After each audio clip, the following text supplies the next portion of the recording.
बड़ी विडंबना बहुत दूर तक उपासक के हृदय में ये बनी रहती है कि भोगों में सुख है या प्रभु में। ये प्रश्नवाचक चिन्ह मन खड़ा करता रहता है। जब वो दृढ़ता पूर्वक भजन में चलता है तो भोग आकर्षण करते हैं, जब भोगों में गिरता है तो फिर जलन होती है, भजन की तरफ बढ़ना चाहता है, ऐसे जन्म के जन्म निकल जाते हैं। यदि वो दृढ़ता धारण कर ले कि सुख है कि नहीं है मुझे इससे मतलब नहीं, पर वो मेरा मार्ग नहीं है, मुझे नहीं भोगना, तो निकल जाए। पर ये दृढ़ता नहीं रहती। बड़े बड़ों के हृदय में ये फिसलन के लिए जगह बचा के रखी जाती है। वो चाहता नहीं है, पर ना चाहते हुए भी जबरदस्ती ये मन और इंद्रियों की अधीनता उसे विषय सेवन में लगा देती है। विषय सेवन से भजन का उत्साह नष्ट हो जाता है। आप देखो 10 दिन निर्विषय रहकर भजन करो, 10 दिन मात्र, तो आपके भजन की उत्साह वृत्ति बढ़ेगी। और जहां फिर गलत किया फिर बैठ जाएगी, फिर ना वो क्रम रहेगा, ना वो जोश रहेगा, ना स्वाद आएगा भजन में। एक खिन्नता सी, उदासीनता सी भजन की तरफ आ जाएगी। अब भोग और भजन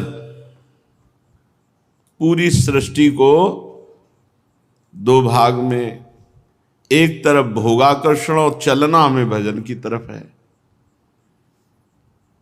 अब भजन में अभी आनंद नहीं मिला, प्रियता नहीं हुई, और भोगों में जन्म जन्मांतर से हम आनंद खोज रहे हैं और प्रियता है, इसलिए बार बार हम भोग की तरफ ही फिसलते हैं। भजन मार्ग में हम सुदृढ़ खड़े नहीं हो पा रहे। भगवान की आश्रय वृत्ति ही यहां बचाएगी। जिन आराध्य देव प्रभु की आप हृदय से शरण में हुए हैं, इसीलिए भक्ति सर्वश्रेष्ठ है, क्योंकि इसमें भगवान का बल है, भगवान का भरोसा है, भगवान का सहारा है। ज्ञान में स्वयं का बल है, अगर आप गिर गए तो गिर गए, फिर किसी जन्म में तैयारी करना। लेकिन भक्ति में गिर करके भी भगवत प्राप्ति हो जाती है। वो भगवान के भरोसे होता है, भगवान का आश्रय लिए होता है, भगवान से फिर विनय करता है, भगवत बल मिलता है और वो भगवान को प्राप्त होता है। भगवत बल से ही भगवत प्राप्ति होती है। इसलिए जिसको ऐसा लगता है कि मैं तैर करके भव समुद्र पार हो जाऊंगा ज्ञान आदि साधनों से, देख ले बड़े बड़े महापुरुषों का अनुभव, संतों का अनुभव, कि बिना भगवान श्री हरि की शरण हुए इस दुरंत माया पर विजय प्राप्त करना बहुत कठिन है। 2, 4, 10 दिन ठीक चलोगे, फिर गिर जाओगे, फिर उठो, फिर गिर गए। बार बार ऐसा होने पर साधक निराश हो जाता है। कब तक? ये निराशा यदि शरणागति है तो पूर्ण भगवान के चरणों में समर्पित करा देगी। अगर अहंकार शेष रहा तो फिर गिरना पड़ेगा। इसलिए पहले से ही अहंकार सहित भगवान की शरण में हो जाए तो इस सब विषयों पर विजय प्राप्त करके इसी जन्म में वो गाढ़ भजन के द्वारा भगवान की प्राप्ति कर ले। फिर हम तो प्रियाजू की शरण में हैं, जिनकी शरणागति का, जिनके चरणों का बड़ा प्रताप है। पूर्ण महिमा चरणों की तो वृंदावन और लालजू जानते हैं, प्रियाजू के श्री चरणों की। श्रीपाद प्रबोधानंद जी महाराज कह रहे हैं, राधा पादारविंदानंदम वृंदावनम हरेर हृदपि पूर्वत्र सैव धत्ते परत्र हरिणार्पयते बलाधृतीयत। श्री प्रियाजू के चरणारविंद का आनंद पूर्ण रूप से तो दो ही करते हैं, वृंदावन और लालजू महाराज। श्री वृंदावन की रज में हमारी प्यारी जू जब चलती हैं तो चरण चिन्ह बनते हैं, 19 चरण चिन्ह। और जब प्यारी जू चलती हैं तो लालजू का हृदय ऐसा होता है कि वो भूमि लालजू का हृदय बनता है, और लाडली जू के चरण लालजू के मानो हृदय पर पड़ रहे हैं। श्रीमद चतुराशी जी के एक पद पर ध्यान दें तो भाव समझ में आ जाएगा। ब्रजनो तरुणी कदम्ब मुकुटमणि श्यामा आज बनी, इस पद में आखिरी के 2 लाइनों के ऊपर लाइन, पद अंबुज जावक जुत भूषण प्रीतम उर अवनी, नव नव भाय बिलोभी भाम भू विहरत वर करनी, ब्रज नव तरुणी कदम्ब मुकुट मणि श्यामा आजु बनी। पद अंबुज जावक जुत भूषण, श्री प्रियाजू के चरण कमल जिनमें महावर लगा हुआ है, मेहंदी से चित्रकारी की गई है और पायल नूपुर आदि भूषण धारण किए हुए, कहाँ विराजमान है? बोले प्रीतम उर अवनी, प्रीतम के हृदय से लगे हुए। इसमें वर्णन करते हैं, पूर्वत्र शैव धत्रे परत हरिणार्प्यते बलाधृतीयत। श्री चरणों के समीप बैठकर श्री कृष्णचंद्र जू, श्री लालजू बलपूर्वक श्री लाडली जू के चरणों को लेकर अपने से हृदय से लगाते हैं। श्रीमद राधा सुधा निधि में हृदयर्पितम मधुपते स्मरताप मुग्रम निर्वापयत परम शीतलमाश्रयामी। श्री लालजू लाडली जू के चरणों को जब ऐसे अपने वक्षा स्थल पर रखते हैं तो उनके हृदय का जो स्मरताप है उसका शमन हो जाता है, परम शीतलता, परम शांति। हम ऐसे राधा चरणारविंद के आश्रित हैं जिनकी महिमा 2 ही जानते हैं, संपूर्ण महिमा वृंदावन और या लालजू। ऐसे हम गोरे चरणारविंद के आश्रित हैं। हमारा बल श्री वृंदावनाधीश्वरी के चरणारविंद है, हमें हारना नहीं है। चाहे जैसी परिस्थिति हो, हमें भागना श्री जी के चरणों की तरफ ही है। हमें कभी निराश नहीं होना, ये माया निराश करेगी। बार बार हमसे ऐसी गलती होंगी, ऐसे आचरण होंगे कि लगेगा कि अब हम श्री जी के लायक नहीं हैं, ऐसा लगेगा। ये बड़ा नीच मन है, ये कभी विश्वास योग्य नहीं है। बहुत अच्छा सपोर्ट करेगा, एकदम विरोध करके गिरा देगा, और जब साधक गिरता है तो उसको लगता है मैं लगता हूं नहीं चल पाऊंगा इस मार्ग में, ये बार बार मुझे गिरा देता है मन। निराश नहीं होना, हताश नहीं होना, फिर भागो श्री जी के चरणों की तरफ। बहुत उदार चरणारविंद है, बहुत करुणामय है। प्रेम की अजस्र धारा शरणागतों पर बरसती रहती है। बाट जो हो कब वर्षा होगी हमारे ऊपर प्रेम की, जब ये काम क्रोधादि दोष सब धुल जाएंगे और हम निर्मल भाव से अपनी प्यारे जू में ही तन्मय बने रहेंगे। दुर्भाग्य है, श्री जी तो कृपा करती हैं, पर हम उस कृपा की अवहेलना करके फिर भोगों की तरफ चले जाते हैं। मीना जालेन दासई सरसी मृग गणा वागुरा विश्वरणे हिंस्रई संसार चक्रे हरि विमुख नरा माया मोह पासई। कारागारे सुगाढ़ोद्धत नृपति भटैस्तस्करा श्रृंखलाभिर वृंदारण्ये वयम चाद्भुत रसबलितैस्तद्गुणाघै निर्बद्धा। जैसे सरोवर में जाल डाल करके खेलती हुई आनंदमयी मछलियों को पकड़ लेता है पकड़ने वाला, जैसे क्रूर व्याध बीणा की ध्वनि में मुग्ध करके हिरणों को पास बुलाता है और बाणों से बेध देता है, ऐसे ही ये काल भोगों की फांसी डालकर जाल डालकर हमें फंसाकर पूरा जीवन नष्ट कर देता है। ऐसे ही नाना प्रकार की मधुरता सुनाकर इस लोक में ये सुख, परलोक में अप्सराएं मिलेंगी, ये हमको काल अपने अधीन किए हुए है। नाना प्रकार की भोग सामग्री भोगने की इच्छा रूपी जाल में हम फंस करके आनंद समुद्र प्रभु से बिलग हो गए। नाना प्रकार के भोगों की महिमा सुन करके हम ऐसे बिंध गए जैसे व्याध बीणा सुनाकर मृग को बाणों से बेंध देता है। अब ऐसा लगता है कि हम प्रभु के मार्ग में ही नहीं चल सकते, हमें तो भोगों ने परास्त कर दिया और भोगों के बिना अब हम जी नहीं सकते।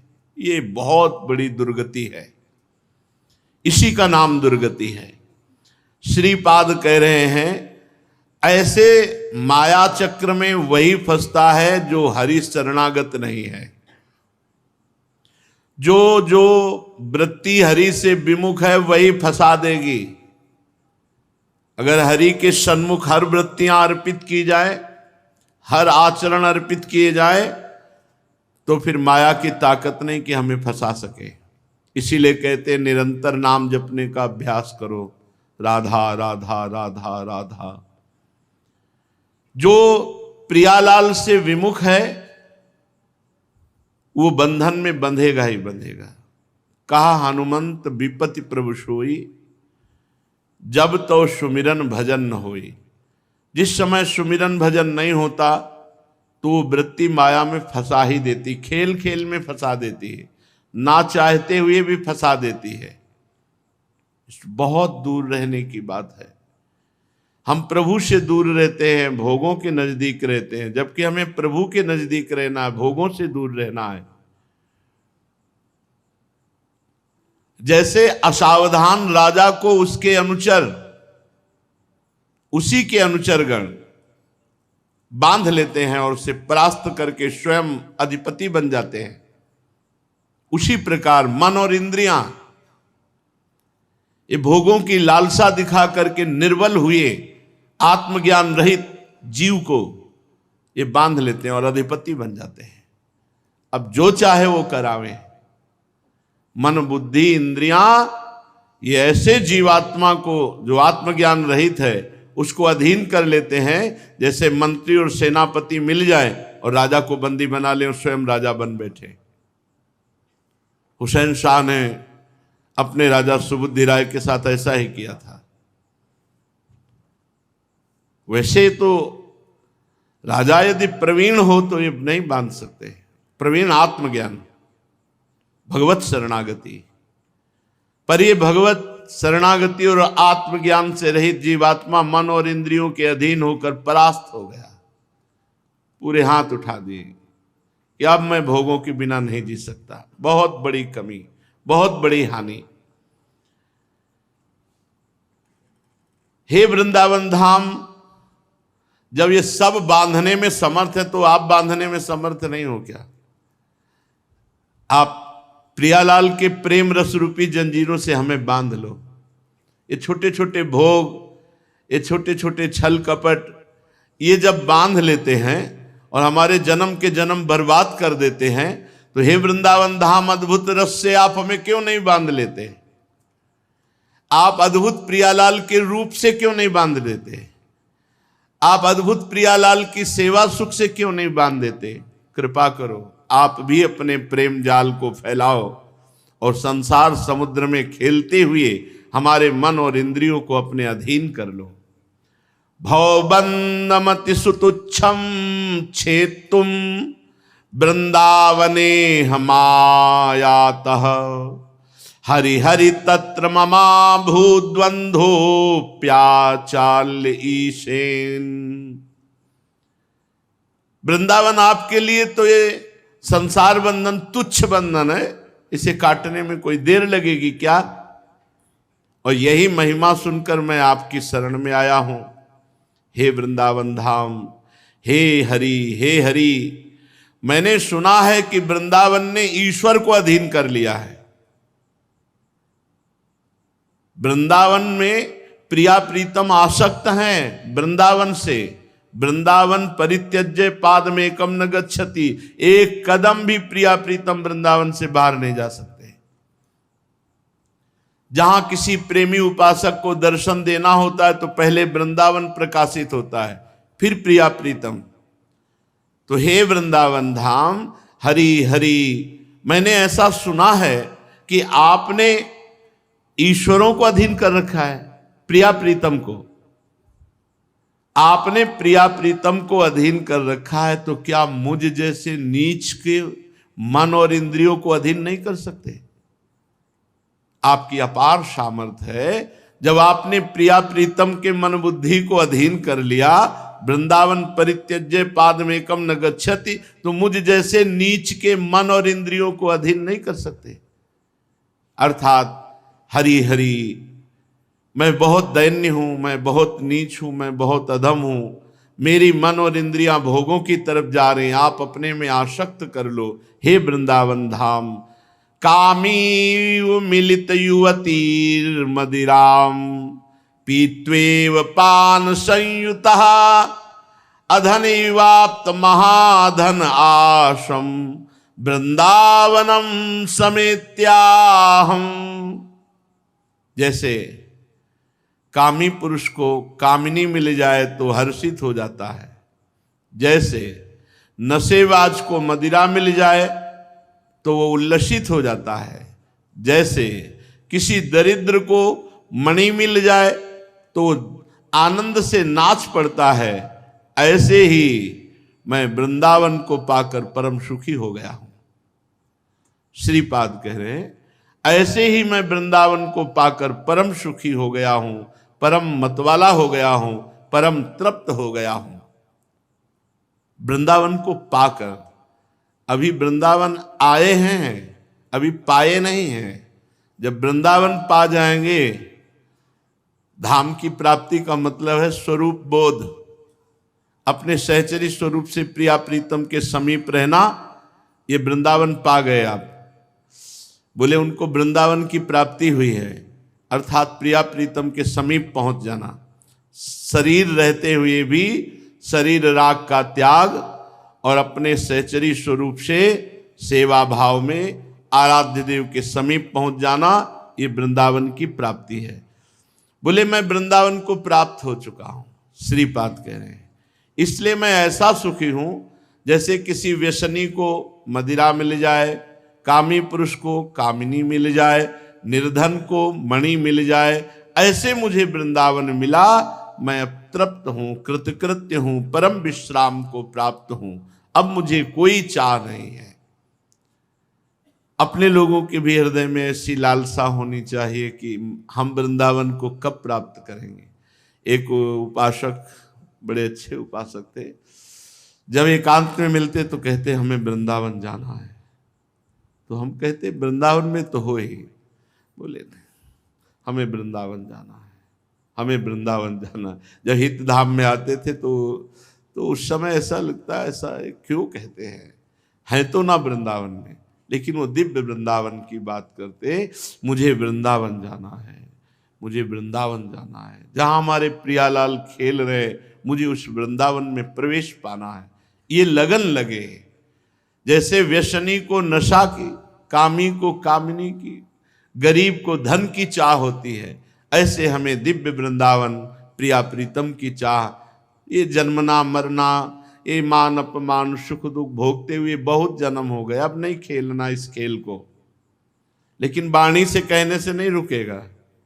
ये हृदय से चाह हो जाए कि अब इस खेल को नहीं खेलना।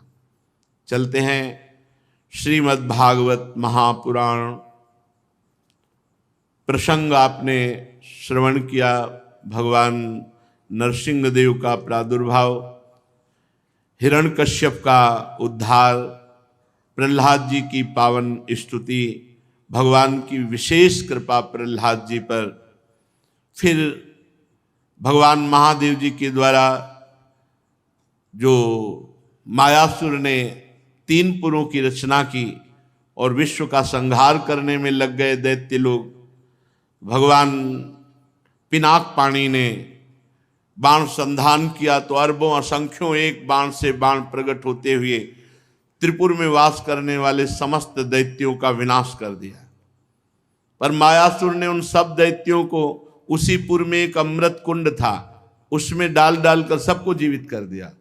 फिर वो विमान पर आरूढ़ होकर के विश्व का संहार करने लगे। तो भगवान श्री हरि बने गाय और ब्रह्मा जी बने बछड़ा और चुपके से जाकर के पूरा अमृत कुंड का अमृत पी गए। फिर महादेव जी से कहा आप संधान करो। पिनाक पाणी महादेव जी ने पुनः संधान किया, बाण 3 पुरों को भस्म कर दिया। इसलिए भगवान शंकर का नाम त्रिपुरारी पड़ा।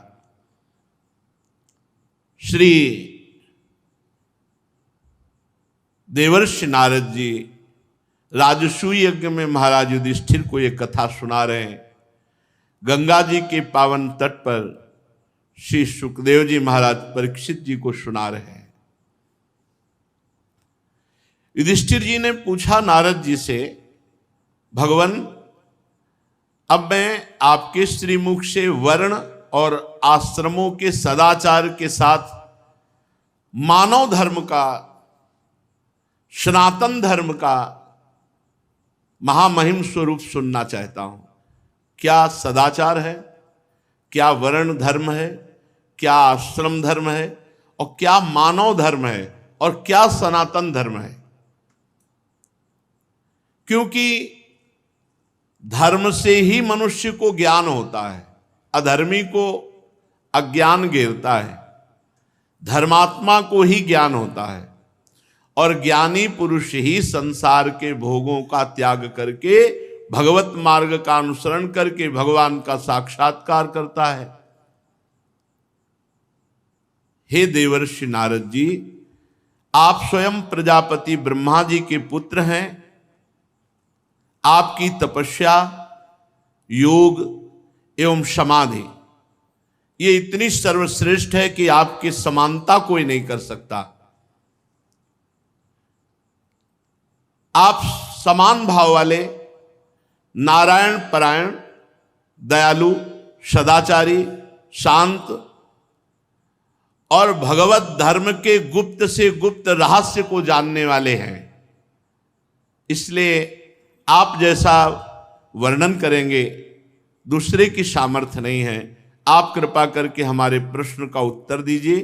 वर्ण धर्म क्या है, आश्रम धर्म क्या है, मानव धर्म क्या है और सनातन धर्म क्या है। नारद जी ने कहा, युधिष्ठिर, अजन्मा भगवान समस्त धर्मों के मूल कारण है।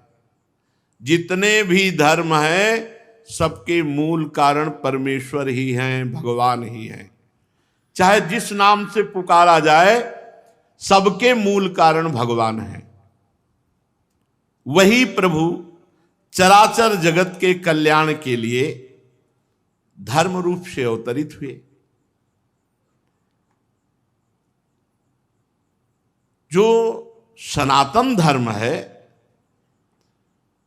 वो वेद स्वरूप है। जो वेद है वो भगवान है। इसलिए भगवान श्री हरि ही सनातन धर्म है। जो भगवान श्री हरि के तत्व को जानने वाला महात्मा है वो सनातन धर्म है। जो स्मृतियां हैं वो सनातन धर्म है। धर्म पूर्वक जब कर्म किया जाता है तो कभी आत्मग्लानि नहीं होती, सदैव आनंद प्राप्त होता है। और जब धर्म से विमुख आचरण किया जाता है तो आत्मग्लानि होती है। हमारे सनातन धर्म के 30 लक्षण हैं ये। देवर्षि नारद जी कह रहे हैं सनातन धर्म क्या है? वेद। वेद क्या है? भगवान का साक्षात स्वरूप श्री हरि ही वेद रूप से हैं। तो सनातन धर्म वेद, सनातन धर्म श्री हरि और सनातन धर्म साक्षात भगवान का स्वरूप है। और ये 30 लक्षण हैं सनातन धर्म के। ये जो सनातन धर्मावलंबी जन हैं, ध्यान दें, हमारे सनातन धर्म के 30 लक्षण हैं ये। सबसे पहला है सत्य। ये जो झूठ बोलते हैं अपने को सनातन धर्मावलंबी कहते हैं, ये धर्म का उल्लंघन कर रहे हैं। और अब 100 में कम संख्या होगी, 1000 में कोई एक हो जो इस बात पर विचार करता हो कि मैं झूठ ना बोलूं। 1000 में 100 तो नहीं पढ़ पाएगा।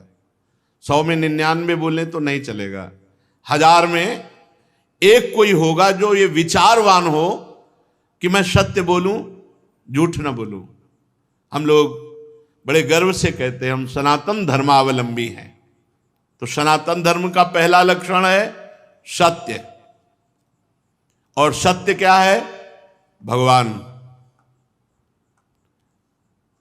सब कोई जानता है, मरने के बाद जब शव यात्रा होती तो सब बोलते हैं राम नाम सत्य है। जैसे अपने ब्रज में बोला जाता है कृष्ण नाम सत्य है, गोपाल नाम सत्य है, गोविंद नाम सत्य है। अगर भगवान का नाम जप नहीं करते तो किस बात के सनातन धर्मावलंबी? सत्य नहीं बोलते तो किस बात के सनातन धर्मावलंबी?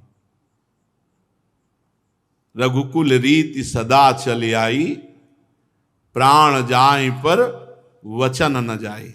एक बार कह दिया तो प्राण चले जाए पर अपने वचन नहीं झूठे होने देते थे। और यहां सुबह वचन देते हैं, शाम के भूल जाते हैं। सुबह कसम खाते हैं, शाम के तोड़ दे। और हमें गर्व से कहते हैं हम सनातन धर्मावलंबी हैं। हमारे सनातन धर्म के 30 लक्षण हैं। अगर ये लक्षण नहीं हैं तो आप कैसे कह सकते हो? पहला ही लक्षण है सत्य। सत्य है भगवान नारायण हरि राम कृष्ण।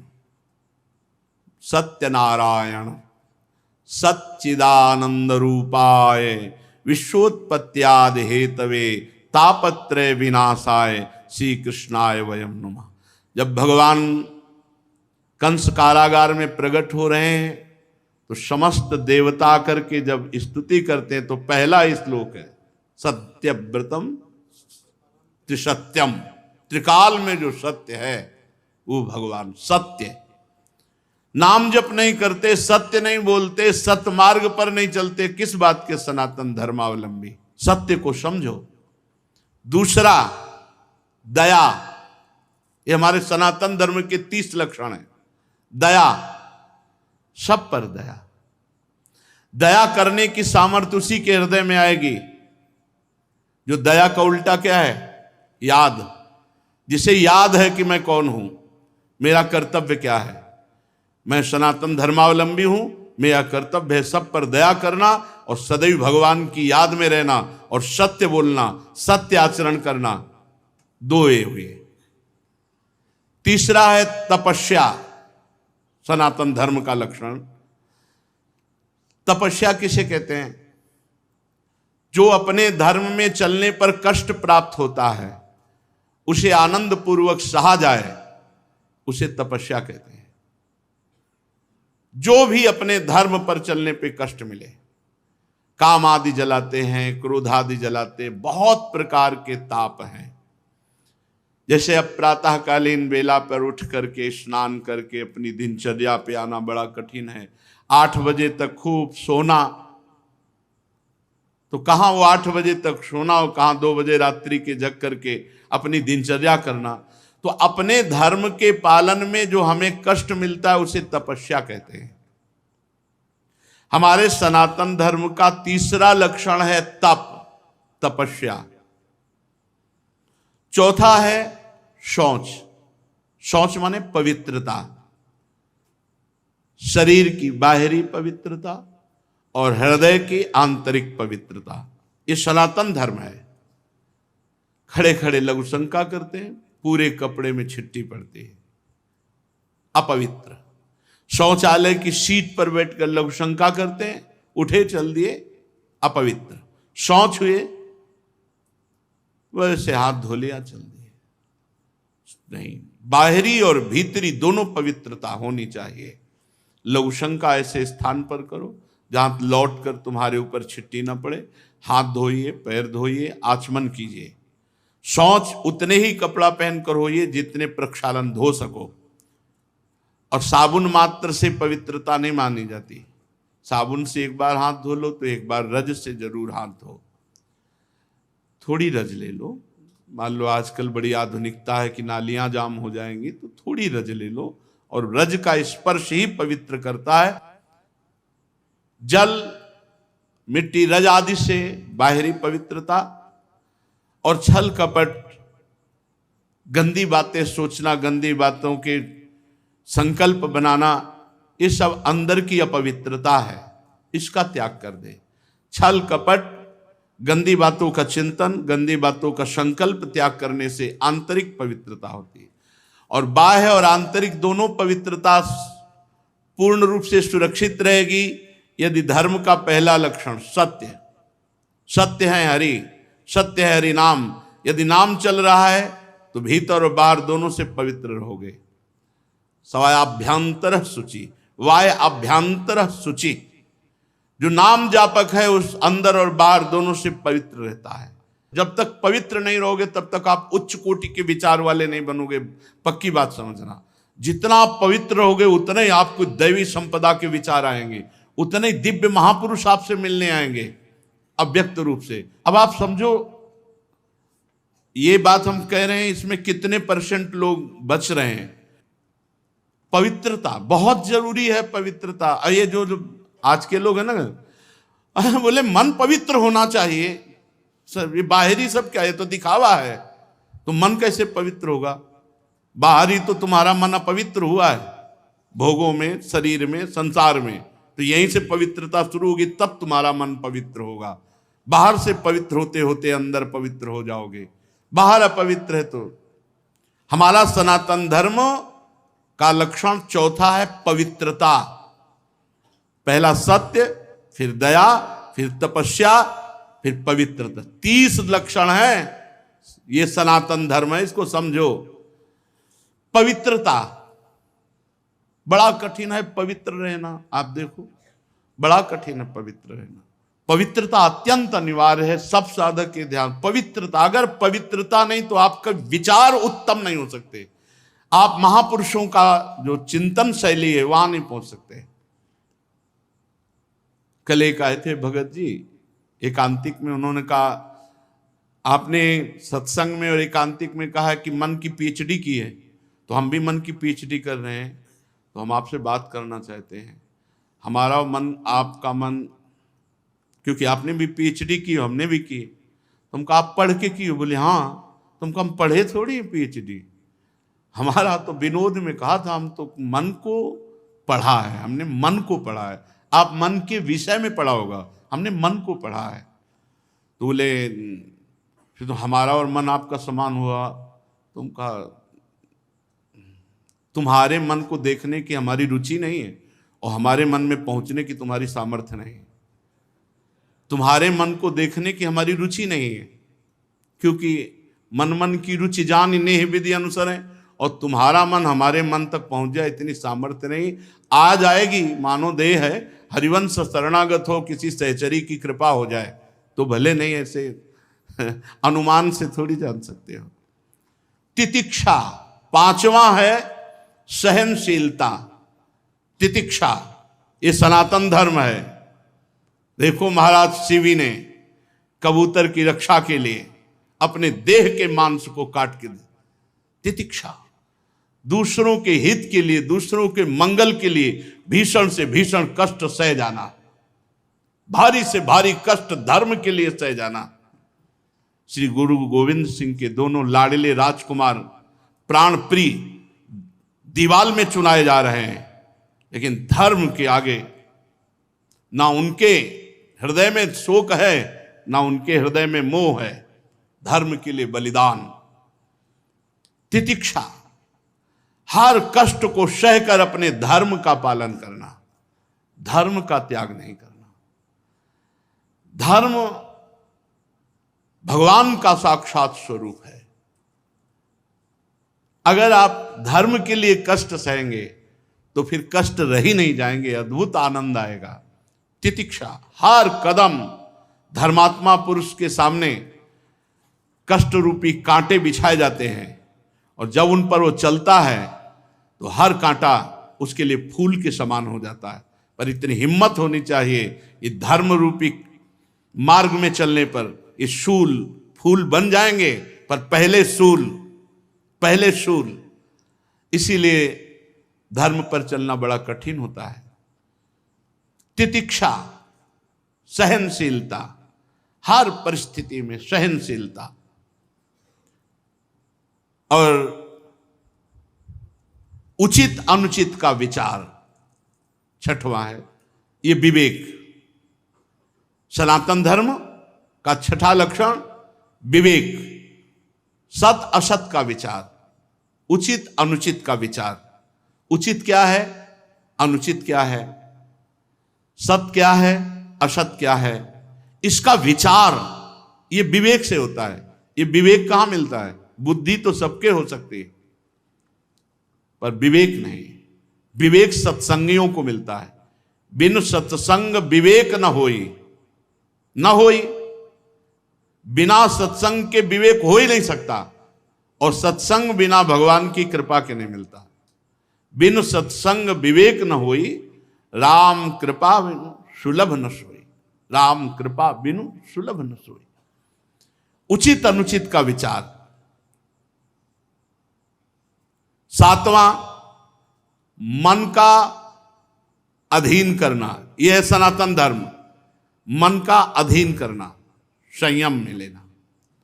जो मन चाहे वो थोड़ी नहीं, जो धर्म कह रहा है उसके अनुसार मन को चलाना, ये मन का संयम करना बड़ा कठिन है। मन का संयम करना, बातें बना लेना, अधिक बात, बड़े बड़े ज्ञान की बातें आके जब करते हैं, फिर जब मन के संयम की बात करते हैं कि ईमानदारी से वृंदावन में बैठे हो, सत्य बताओ, तो फिर चुप हो जाते हैं। ज्ञान तभी सार्थक है जब संयतेन्द्रिय श्रद्धावान लभते ज्ञानम तत्परा संयतेन्द्रिय। जो तुमने ज्ञान जाना, तत्परा उसके परायण हो और अपनी इंद्री मन को संयम में लो, तब तो तुम्हारा ज्ञान सार्थक। नहीं तो बकवास है, ज्ञान थोड़ी है। ये बातें बनाना अलग बात, अपने लोग पूरा जीवन इसी में चल रहे हैं, पूरा जीवन का निर्णय बता रहे हैं। भगवान की कृपा के बिना एक कदम भी नहीं चल सकते। भगवान की कृपा के बिना एक दिन भी पवित्र नहीं रह सकते, एक दिन भी। ये हाथ उठा कहते हैं। कोई मुझ टे तो भाई अलग है, कभी हमें मिले ऐसा कोई कि भाई बकाया हम जैसे बता रहे हैं कि एक दिन भी साधना परायण होकर पूर्ण पवित्र जीवन तो ये भगवान की कृपा से निपटा। पूरा जीवन तो बहुत बड़ी बात है। मन का संयम और फिर इंद्रियों का संयम। फिर अगला है अहिंसा। मन से, वचन से, शरीर से किसी की भी हिंसा ना करना, ये सनातन धर्म है। अहिंसा। वाणी से ऐसे कठोर शब्द मत बोलो किसी का दिल दुख जाए। आपको बोला हो तो उसका स्वभाव है, आप सनातन धर्मावलंबी, आप ऐसा ना बोले। शरीर से किसी को पीड़ा पहुंचाएं, ऐसा हमारा आचरण ना हो। मन से किसी का बुरा सोचे, ऐसा हमारा मन ना हो। तो हमारा तन, मन, वचन तीनों हिंसा रहित हो, तभी अहिंसा, इस सनातन धर्म का लक्षण हमारे हृदय में आएगा। फिर है ब्रह्मचर्य, इस सनातन धर्म का लक्षण। सत्य, दया, तपस्या, शौच, तितिक्षा, उचित अनुचित का विचार, मन का संयम, इंद्रियों का संयम, और 9वां अहिंसा, और 10वां ब्रह्मचर्य। ये ब्रह्मचर्य सबके लिए है। बहुत घातक है भोगों का आकर्षण। ब्रह्मचर्य के बिना पूरा का पूरा जीवन खोखला हो जाता है। मन से, वचन से और शरीर से, तीनों से ब्रह्मचर्य होता है। मन का ब्रह्मचर्य, विषयों का चिंतन ना करना। यहीं से नाश प्रारंभ होता है, पतन यहीं से होता है। ध्यायतो विषयान पुंसान संगास्तेषुपजायते, संगात संजायते कामः, कामः क्रोधो भी जायते, क्रोधात् भवति सम्मोहा, सम्मोहात् स्मृति विभ्रमा, स्मृति भ्रंशात् बुद्धिनाशो, बुद्धिनाशात् प्रणश्यति। सबसे पहला पतन जो होता है वो विषयों का चिंतन होता है। ध्यायतो विषयान पुंसान, जब हम भोगों का चिंतन करते हैं तो हमें भोगों की आसक्ति प्रकट होती, फिर संग करने का मन होता है। संगास्तेषुपजायते, जब हम विषयों का चिंतन करते हैं तो विषयों का संग करने का, विषय भोगने की इच्छा प्रकट होती। जहां विषय भोगने की इच्छा प्रकट हुई, कामराज्य हृदय में छा गया। संगात संजायते कामा, और कामना जब बढ़ी तो सब मूढ़ता छा जाती है, स्मृति नष्ट हो जाती है। हम कौन हैं, हमारा क्या कर्तव्य है, हम क्या कर रहे हैं। सच्ची मानिए बहुत निकृष्ट, बहुत निकृष्ट काम। वचन से हमें कभी भोगों की बातें नहीं करनी, और शरीर से हमें कभी भोग क्रिया नहीं करनी। अधर्मयुक्त क्रिया का त्याग, धर्मयुक्त क्रिया की स्वीकृति, ये गृहस्थ धर्म और संपूर्णतया विरक्त धर्म। जो ब्रह्मचर्य रहता है उसे शरीर बल, मनोबल, बुद्धि बल, वचन बल, ये सब जागृत हो जाते हैं। वचन बल, जो बोला वही लागू हो गया, जबरदस्ती आपको मानना पड़ेगा। और मनोबल, जो संकल्प किया अंदर वही बाहर क्रिया प्रारंभ हो गई, वही दिखाई देने लगा। देह बल, रात दिन मेहनत करो फिर भी थकान नहीं। आप कुछ समय तक व्यवहार करके देखिए ब्रह्मचर्य का, फिर आपको खुद पता चलेगा कि कितना आनंद प्रदान करता है ब्रह्मचर्य। ब्रह्मचारी को विषय भोग जहर है ऐसा मानना चाहिए। जैसे कितनी भी सुंदर खीर हो और कोई हमारे कान में आकर विश्वसनीय कह दे कि इसमें जहर पड़ा है तो हम बिल्कुल नहीं खाएंगे। हमारे शास्त्र कह रहे हैं, महर्षि जन कह रहे हैं कि ये विषय भोग जहर है, महान विषय है, ये पूरे जीवन को नष्ट कर देता है। तो ये जब ज्ञान हो तो उसका फल है विरति। जब हमें ज्ञान हो गया तो उससे हमें वैराग्य होना चाहिए, पर नहीं। ये ज्ञान तो है कि भोगों में सुख नहीं है, भोग दुख रूप है, भोग जहर के समान है। कैसा ज्ञान है? वाचिक ज्ञान, उपदेश देने के लिए। लेकिन जब भोग सामने आते हैं तब ये ज्ञान काम नहीं करता। यदि उपासक भोगों से भयभीत हो जाए तो बच जाए, बहादुरी नहीं, भागना पड़ेगा इसमें। एक बार पूज्यपाद श्री उड़िया बाबा जी ने स्वप्न देखा। स्वप्न में भी कितने सावधान हैं। भिक्षाम देहि, एक घर में आवाज लगाई, नारायण नारायण। तो एक माई निकली, सुंदर अप्सरा, हीरे जवाहरात से, रत्नों से भरी हुई थाल। आवाज एक घर में लगाई और सैकड़ों घरों से निकल आई और सब एक से एक सुंदर, और चारों तरफ से घेर लिया और मुस्कुराना, हाव भाव प्रकट करना।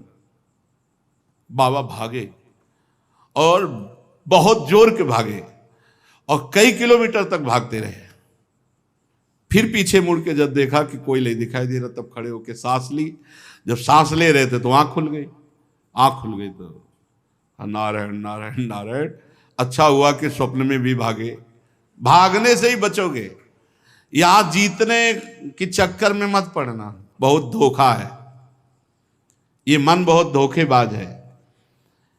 यदि कोई विषय से ऐसा भय रखे जैसे सांप, बिच्छू या सिंह, कोई सांप आके गले लगना चाहे तो आप क्या करोगे? भागोगे ना। और बाघ देख लो, सिंह देख लो, भागोगे ना। ऐसे ही विषय भोग की इच्छा वाले कोई शरीर तुम्हारे नजदीक आ रहा है और तुम्हें भय नहीं लग रहा है, इसका मतलब है मरना चाहते हो, भ्रष्ट होना चाहते हो, नष्ट होना चाहते हो। सिंह आ रहा तुम्हें भागना नहीं सुनाई दिया, सांप दौड़ रहा तुम्हारी तरफ भागना नहीं सुनाई दिया। ऐसे ही भोग तुम्हारी तरफ आ रहा, तुम भागे नहीं, मरना चाहते हो, मरोगे तुम। कोआ मदांधो मदना तुरुआ, भगवान शंकराचार्य जी से पूछा, को अंधों में बड़ा अंधा कौन है? बोले जिसको काम सता जाए, जो काम से युक्त हो गया, काम से व्याकुल हो गया, वो सबसे बड़ा अंधा है, वो कुछ नहीं समझ पाएगा।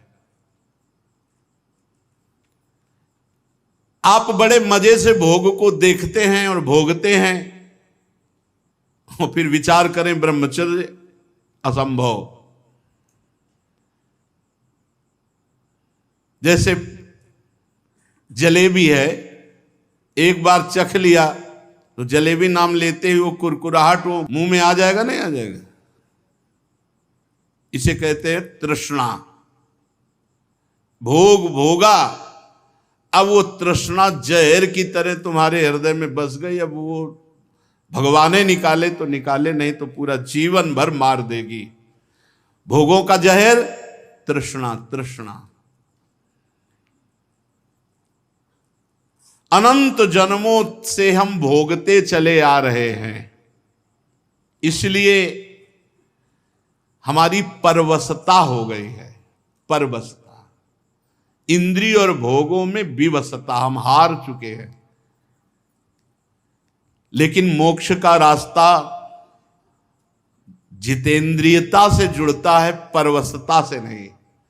इसलिए आपको एक इंद्रियों के भोगों से जीतना पड़ेगा, लड़ना पड़ेगा। भटकते रहने से ये जन्म भी चला जाएगा, जैसे और जन्म चले गए। बहुत बार ये सब भोगा है। देवराज इंद्र भी बने होंगे कभी ना कभी, बहुत बार, बहुत बार सब। लेकिन भगवान के प्रेमी भक्त कभी नहीं बने जिंदगी में, पक्की बात। इस बार अवसर मिला है भगवान से प्रेम करने का। कोल्ले जी अल्ले जी के चरित्र में नहीं आता कि बचपन से बैरागी और एक राजा की उपवन वाटिका में वो शयन कर रहे थे, वहीं वो सब राजकुमार और सब वैभव सब देख करके उनके मन में ऐसी लालसा आ गई कि यार ये सुख तो बहुत बढ़िया है। तो भगवत प्राप्ति रुक गई और उनका अगला जन्म हुआ और राजकुमार से मित्रता हुई और सारे भोग उनको मिले। अगर कोई वासना लेकर इस मार्ग में, तो फिर पहले वासना पूर्ति होती है। ये मन मकड़ी के जाले की तरह वासना बुनता रहता है, छोड़ दो इसे, बस ये अपना काम करता है और हमको फंसाता है। जाल ये बुनता है और फंसाता हमको है। इसीलिए उपासक मन के जाल को बनने ही न दे। राधा राधा राधा राधा, वो कहेगा नहीं सुनो ऐसे से ऐसा, राधा राधा, वो आपको फंसा नहीं पाएगा। ये तमोगुणी राक्षसी आहार विहार करके आप सच्चिदानंद भगवान को नहीं नहीं मान जाओ। जहां प्याज लहसुन जैसे ये तमोगुण होने के कारण बहुत पवित्र वस्तु की तरह प्रकट होते हैं, कोई अपवित्र वस्तु थोड़ी। अब देखो, जहां आलू प्रकट होती है, शकरकंद प्रकट होती है, ठीक उसी खेत में वैसे ही ये प्याज लहसुन प्रकट होते हैं। ये कोई ऐसा थोड़ी कि हत्या वाला दोष या किसी तरह गलत तरह से बनाया गया पदार्थ हो, ये तो प्राकृतिक है, पर इसका गुण घोर तमोगुण है। बस तमोगुण के कारण इसका त्याग किया गया है, इसीलिए संत महात्मा जन इसका त्याग करते, तमोगुणी आहार इसको नहीं पाते।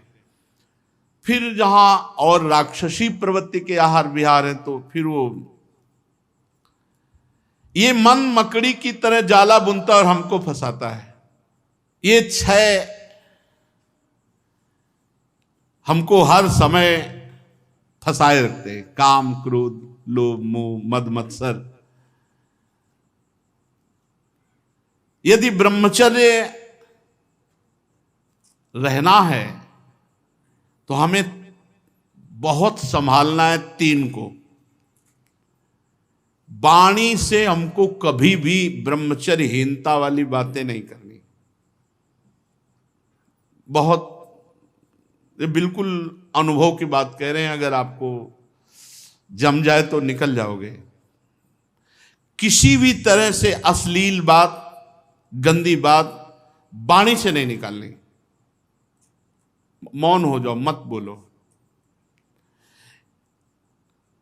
बहुत चीजें ऐसी होती हैं जो अनुभव करके बोली जाती हैं।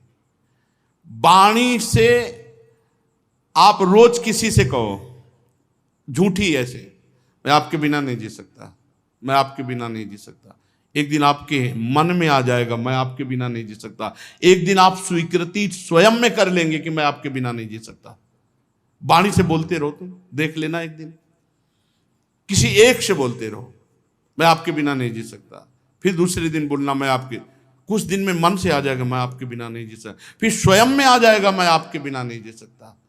जब हम वाणी से गंदी बातें करते हैं तो तुरंत मन उसका चिंतन करता है और वो उल्लसित हो जाता है। इसलिए वाणी से पहला ब्रह्मचर्य। हमें रसना कटो जो अन्न रटो। अन्न बात जो प्रियालाल से विमुख करने वाली बात, जो कुत्सित बात, विकारें, जो विकार बढ़ाने वाली गंदी बात है, वो हमें नहीं करनी। नियम ले लो, नहीं करनी। आज से नियम ले लेते। जितने लोग कथा सुन रहे हैं, कोई इसमें पैसा लगने की बात नहीं। वाणी से हम गंदी बात, अश्लील बात, गलत बात नहीं बोलेंगे। वाणी का ब्रह्मचर्य। वाणी से गंदी बात नहीं बोलेंगे, अश्लील बात नहीं बोलेंगे, जो भगवत विमुख करने वाली बात है हम नहीं बोलेंगे। नियम ले लो, हम कोई कसम खाने की बात थोड़ी कहते, नियम ले लो। जहां ऐसी बात आवे आप मौन हो जाओ। दूसरी बात, श्रवणेंद्री से हम कभी अश्लील बात नहीं सुनेंगे, गंदी बात नहीं सुनेंगे। बहुत प्रभाव पड़ता है, बहुत प्रभाव पड़ता है। श्रवणेंद्री से जो हम सुनते हैं उसका तत्काल मन पकड़ करके मनन करता है और वो उसी तरफ चल पड़ता है जिस तरफ की बात हम सुनते हैं। और नेत्रेंद्री से जो हम देखते हैं वो बहुत तुरंत प्रभाव पड़ता है। देखो, नेत्रेंद्री से ऐसे कोई ग्रंथ मत पढ़ो, कॉपी, ऐसी पुस्तिका जो ब्रह्मचर्यहीनता वाली है। ऐसे कोई दृश्य मोबाइल से मत देखो जो ब्रह्मचर्यहीनता वाले हैं। ऐसे कोई दृश्य बाहर मत देखो, पशु पक्षी आदि मैथुन करते हुए ऐसे कभी मत देखो। इसका बहुत बड़ा प्रभाव होता है। अगर इन तीन का संयम कर सको तो आपके ब्रह्मचर्य में बहुत लाभ मिलेगा। पहला वाणी से, दूसरा श्रवणेंद्री से, तीसरा नेत्रेंद्री से। और खास बात यह है कि जिससे हमारा ब्रह्मचर्य नष्ट होता है उससे सानिध्य न दे कभी। ऐसी कोई क्रिया, ऐसे कोई व्यक्ति का संयोग जो हमारे ब्रह्मचर्य का घात करे, बहुत बहुत सावधानी। पर ये ऐसा दलदल है कि एक बार जो फंस गया भगवान ही निकाल सकते हैं। जिस समय मन अपने स्वरूप में आया वो सब करवा लेगा। बहुत विचित्र है, बहुत विचित्र है, बहुत विचित्र मन का खेल। हमें ऐसा कोई रिश्ता नाता, कोई संबंध जो हमारे ब्रह्मचर्य को नष्ट कर रहा है, दूरी बनानी चाहिए। और भोजन का ब्रह्मचर्य पर बहुत बड़ा प्रभाव है। यदि आप अधिक मिर्च वाली, घर में ही बना के करें, अधिक मिर्च वाली, अधिक तेल घी वाली ये पदार्थ पाएंगे तो ब्रह्मचर्य स्वाभाविक नष्ट हो जाएगा बिना किसी क्रिया के। ब्रह्मचारी को एक बीमार की तरह भोजन पाना चाहिए। जैसे मूंग की दाल है, घिया की सब्जी, रोटी, बस, क्योंकि उसे पावर की जरूरत नहीं है, उसे अधिक पावर की जरूरत नहीं है। स्वयं में सामर्थ्य सुरक्षित है, इसलिए बाहरी पदार्थों से बादाम चबा रहे हैं, काजू चबा रहे हैं, हलवा खा रहे हैं और बहुत प्रकार के मीठा आदि। मीठा तो ब्रह्मचर्य में थोड़ा बस ले ले, इसके बाद अधिक मीठा भी वो जहर का काम करेगा, स्वाभाविक ब्रह्मचर्य को नष्ट कर देगा। जो भोजन कब्जियत बनाती है, अगर ऐसा भोजन पाया जाएगा तो ब्रह्मचर्य अपने आप स्वप्न दोष के रूप में नष्ट हो जाएगा। सात्विक भोजन, पेट साफ, बहुत आवश्यक है। हल्का भोजन, कम मात्रा में, पेट उधर, तो बहुत सुंदर आपके भजन की वृत्ति बढ़ेगी। आपका ब्रह्मचर्य बहुत लंबे समय तक आबाद चलेगा। बाजार की वस्तु तो ब्रह्मचारी को, ब्रह्मचारी होकर बाजार की वस्तु तो मुझे समझ में नहीं आता। बाजार की वस्तु तो नहीं खानी चाहिए, बनी हुई, बाजार की वस्तुएं बनी हुई। एक ही चीज को आप गौर से पा करके किसी एक चीज को बाजार की, फिर देखो आपके अंदर स्फुरणा क्या होती है, पहले कैसे हो रही थी, फिर कैसे हो रही है। और आप पवित्र भोग लगा के श्री जी को पवा के पा के फिर देखो कैसी स्फुरणा हो रही भजन की। भजन परम पवित्र वस्तु, ऐसे थोड़ी होता तुम जहां तहां अन्न खात सखी कहत आपकात, सकल देव से द्वंद जात रात सर्वस्व वही। सेवक जी महाराज जहां तहां अन्न खात, ऐसे बाजार का भोजन हो, बोले ब्रह्मचारी जी हैं, नहीं हो पाएगा भाई, ब्रह्मचर्य नहीं हो पाएगा। हाँ, नाम लिख सकते हो, टाइटल तो बन सकता है, लेकिन सही माने में आपका ब्रह्मचर्य, जब तक आपका आहार शुद्ध, अगर अपने धर्म को सुरक्षित रखना चाहते हो तो बाजार का भोजन। और छोटे छोटे बच्चों में बहुत सी गलतियां ऐसी आ चुकी हैं जो उनके जीवन को नष्ट कर रही हैं। हमें ऐसे कई बच्चे मिले हैं, तो माता पिता को चाहिए कि छोटे बच्चों से भी मित्रता का व्यवहार करें, उनको इतना फ्री करें कि वो आपसे अपनी बात बता सकें और आप उनको सही दिशा दे सकें। नहीं, जैसे 13-14 वर्ष के बच्चे हैं और ये गंदी क्रिया कर रहे हैं, इनका जीवन बहुत बुरी तरह नष्ट हो जाएगा। ये गृहस्थी लायक नहीं रहेंगे। विरक्ति तो बहुत बड़ी बात रह गई, ये गृहस्थी लायक नहीं रहेंगे, संतान उत्पन्न करने लायक नहीं रहेंगे। इसलिए माता पिता को चाहिए कि अपने बच्चों से फ्रेंड की तरह, दोस्त की तरह बात करें, उनको इतना उत्साह दें कि उनके अंदर जो गलती है वो पकड़ लें और प्यार से समझा दें। अगर हम बार बार बच्चों को समझाएंगे, नए नए बच्चे अभी गलत मार्ग में जो जा रहे हैं वो सुधर जाएंगे। हमारे सनातन धर्म का लक्षण है ब्रह्मचर्य, फिर है त्याग। दूसरों को सुख देने की वृत्ति का नाम त्याग है। अपने सुख को दूसरों में बांटना,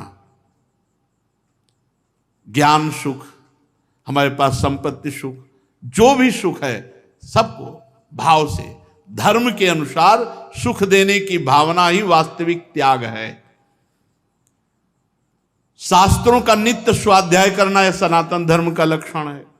स्वाध्याय, रामचरितमानस है, गीता जी है, श्रीमद् भागवत है, गीता पृष्ठ, बहुत सी बड़े बड़े महापुरुषों की छोटी छोटी ग्रंथ हैं, जैसे पूज्य राधा बाबा के भाई जी, पूज्य जयदयाल जी, पूज्य स्वामी राम सुखदास जी महाराज, इन महापुरुषों की छोटी छोटी पुस्तिकाएं हैं, उनको ले लेना चाहिए। एक एक पेज रोज पढ़ना चाहिए। रोज अपने घर में चाहे 10 मिनट ही कहो, श्रीमद् भागवत या रामायण इन गाथाओं को गाओ, जिससे तुम्हारा घर पवित्र हो, तुम्हारे परिवार के जनों के कान में पड़े तो मंगल हो। ये सनातन धर्म है। फिर सरलता, बहुत सरल स्वभाव होता है सनातन धर्म का अवलंबी का। ये मुख में कुछ और, हृदय में कुछ और, आचरण में कुछ और, ये छल कपट नहीं। सरल स्वभाव न मन कुटिलाई, सनातन धर्म भगवत स्वरूप है। फिर संतोष, जिसमें भगवान प्रसन्न हो, हमें बिल्कुल वैसे ही राजी रहना है। हमें इंद्रिय और मन के अनुसार ऐसे आचरण नहीं करने जो भगवान के विमुख हो। जैसे भगवान हमें रख रहे हम उसमें संतुष्ट हैं, जैसी परिस्थिति में रख रहे। पर सच्ची संतुष्टता भगवान के विधान में रत होकर के भगवत आचरण करने से होगी, भगवत विमुख नहीं। जिसमें भगवान राजी वही हमारे श्री कृष्ण अनुकूलेन प्रतिकूल से विसर्जनम, संतोष आ जाएगा, हृदय शीतल हो जाएगा। और समदर्शी संत महात्माओं की सेवा, सनातन धर्म संत महात्माओं की सेवा, लेकिन शर्त रखिए, समदर्शी जो भगवत तत्व के ज्ञाता, सर्वत्र भगवान की अनुभूति करने वाले महात्मा हैं, उनकी सेवा। धीरे धीरे भोगों की निवृत्ति का अभ्यास, सनातन धर्म। मनुष्य के अभिमान का फल बड़ा उल्टा विनाशकारी होता है, ऐसा विचार करके अभिमान का त्याग और मौन, वाणी से अधिक न बोलना, संयम पूर्वक बर्ताव करना या मौन रहना। भगवत चिंतन देख लो, ये सनातन धर्म के 30 लक्षणों में हर समय भगवत चिंतन परायण, नहीं तो सनातन धर्मावलंबी नहीं माने जाओगे। प्राणियों को उत्तम उत्तम भोजन पदार्थ बांट करके खाना। अगर घर में भी अच्छा पदार्थ बने तो सबसे पहले बूढ़ों को, रोगी, बच्चे, फिर अगर नौकर चाकर है तो उनको भी दे। ये बात ध्यान रखना, अगर कोई नौकर देख रहा है, आप अच्छे पदार्थ पा रहे हो, आपने उसको नहीं दिया, ये अपराध है आपका, आपके लिए वो हानिकारक हो जाएगा। पहले हम इतना ही दे दें, एक दोने में थोड़ा अच्छा पदार्थ ले जाओ, पाओ जा करके, और फिर आप पाए। कोई ऐसा ना हो कि आप अच्छे पदार्थ पा रहे हो, उसका हृदय देख करके ललचा गया, तो उसके हृदय में भी भगवान विराजमान है, वो भोजन तुम्हारे लिए हानिकारक हो जाएगा। अच्छे अच्छे पदार्थ दूसरों को बांट करके, पवा करके पाना। सब जीवों में, खास करके मनुष्यों में, अपने इष्ट देव का भाव रखना और भगवान के नाम, गुण, लीला का श्रवण, कीर्तन, स्मरण, भगवान की सेवा, पूजा, नमस्कार, भगवान के प्रति दास्य, सख्य, आत्मसमर्पण, ये 30 सनातन धर्म के लक्षण हैं। सत्य, दया, तपस्या, शौच, तितिक्षा, उचित अनुचित का विचार, मन का संयम, इंद्रियों का संयम, अहिंसा, ब्रह्मचर्य, त्याग, स्वाध्याय, सरलता, संतोष, समदर्शी महात्माओं की सेवा, धीरे धीरे सांसारिक भोगों की चेष्टा से निवृत्ति। मनुष्य के अभिमानपूर्ण प्रयत्नों का फल उल्टा ही होता है, विनाशकारी। ऐसा विचार, मौन और भगवत चिंतन, प्राणियों को अन्न आदि पदार्थों का विभाजन करके पाना, और विशेष करके संपूर्ण चराचर जगत में मनुष्यों में इष्ट देव का भाव रखना, सब जीवों में रखना, पर विशेष करके मनुष्यों में। और भगवान जो परम करुणामय है, उनके नाम, गुण, लीला आदि का श्रवण, कीर्तन, स्मरण, सेवा, पूजा, नमस्कार, दास्य, सख्य, आत्मसमर्पण, ये 30 सनातन धर्म के लक्षण हैं। जो मानव इनका पालन करता है वो सीधे भगवान को प्राप्त हो जाता है। ये धर्म है हमारा, ये हमारा सनातन धर्म है। जो इन 30 लक्षणों का पालन करे तो धन्यवाद है। और कोई लक्षण न हो, एक लक्षण पकड़ लो, नाम, 29 आ जाएंगे अपने आप। नाम जब पकड़ लो तो 29 लक्षण अपने आप आ जाएंगे और 29 लक्षणों का फल मिल जाएगा अपने आप। ना 30 याद रहे आपको तो एक याद कर लो। भगवान का जो नाम प्रिय हो, खूब नाम जप करो, इसी से सब सावयम पुंसाम परो धर्मो यतो भक्ति अधोक्षजे। जिससे भगवान अधोक्षज में भक्ति हो जाए वही परम धर्म है। तो नाम जप करो, नाम जप से सब धर्मों का अपने आप पूर्णता हो जाएगी। सब धर्मों की जो 30 लक्षण धर्म के हैं वो अपने आप पूर्ण हो जाएंगे। शेष चर्चा आगे। श्री राधा वल्लभ लाल की।